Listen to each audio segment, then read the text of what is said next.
Welcome. This story begins not with chains or cages, but with a rope. A very thin rope, and a very strong elephant. An adult elephant, powerful enough to knock over trees, stands motionless.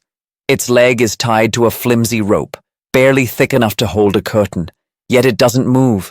It doesn't even try. Why? Because when it was young, it tried.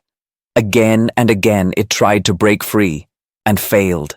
And that failure planted a seed, not in its muscles, but in its mind. A belief. I can't. I'm not strong enough. I'll never be free. That belief grew with the elephant. So even when the body became powerful, the mind still remembered powerlessness. The rope became unnecessary, because the elephant was already tied inside. This is the illusion of inferiority. And, like the elephant, many human lives remain stuck not because of real chains, but because of early conclusions that were never updated. These beliefs often start in childhood. A child who dreams boldly, who believes anything is possible, gradually learns caution. Not always from cruelty, sometimes from protection. A child packs a suitcase for a trip. A parent opens it, says it's wrong, and repacks it. Message received. Your decisions aren't good enough. Later, that child chooses a field of study, or a partner, or a goal. And someone says, that's not right for you. Choose better. Choose what we know. The rope tightens. Over time, that same child becomes someone who says, I shouldn't decide for myself.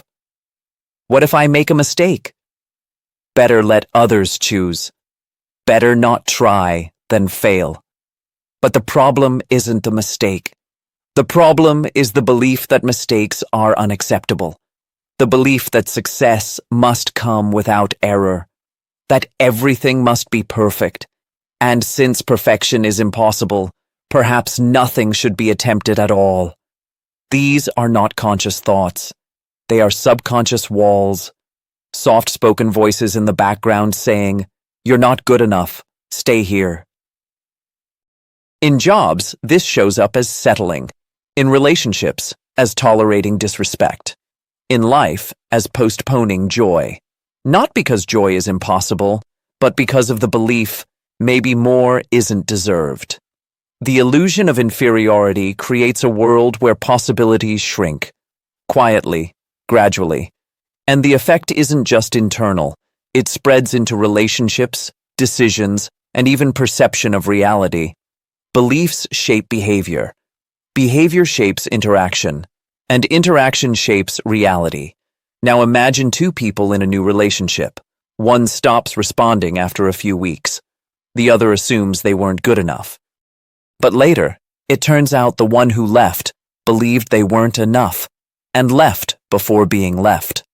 So the illusion of inferiority exists on both sides, silently dismantling something that never had a fair chance. The illusion doesn't always look like insecurity. Sometimes it hides behind logic, politeness, or even success, but it whispers the same message. You don't deserve this. You're not enough. Better not try just in case it fails. It causes people to stay small, to avoid risks, to live cautiously, to pursue a perfection they don't believe they can reach, while quietly accepting mediocrity they don't enjoy. It's a contradiction, demanding more from the self while believing less is deserved. But falling down isn't the enemy. Refusing to rise again is. And even the most accomplished lives are built on foundations of repeated failure. So why does effort stop? Because the illusion says, what's the point? I'll fail anyway. This is the tragedy. Not failure, but the absence of action caused by false certainty. Here's a different example. A student who loves astronomy dreams of becoming a scientist, but their environment insists those dreams are unrealistic, too ambitious, too impractical, or not something people like us do. Over time, they choose a path they don't love. Not because they couldn't, but because they believed they couldn't. This is how the illusion works. Not with force, but with quiet, consistent erosion. It convinces someone to step away from the very thing they were meant to do. But it can be reversed, with awareness, with questioning. Just like Descartes' basket of apples, every belief should be pulled out, checked. Keep what's fresh, let go of what's spoiled. Some beliefs were useful once, in survival, in childhood, in old conditions, but they've expired, and unless they're challenged, they become invisible limits. Back to the elephant.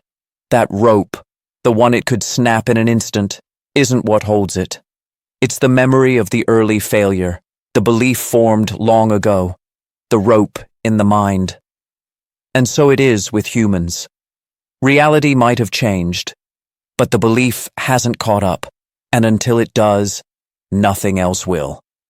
So what is the rope that needs to be broken? If even one thought like "I can't," "I'm not ready," or "I don't deserve more," is seen clearly for what it is, just a thought, something shifts. The journey forward isn't fast. It moves inch by inch, belief by belief. But over time, a new reality begins to form. Not the one inherited, not the one shaped by fear, but the one that was always possible, beyond the rope. Subscribe for more stories and ideas like this, where reflections lead to clarity, and clarity makes space for something better.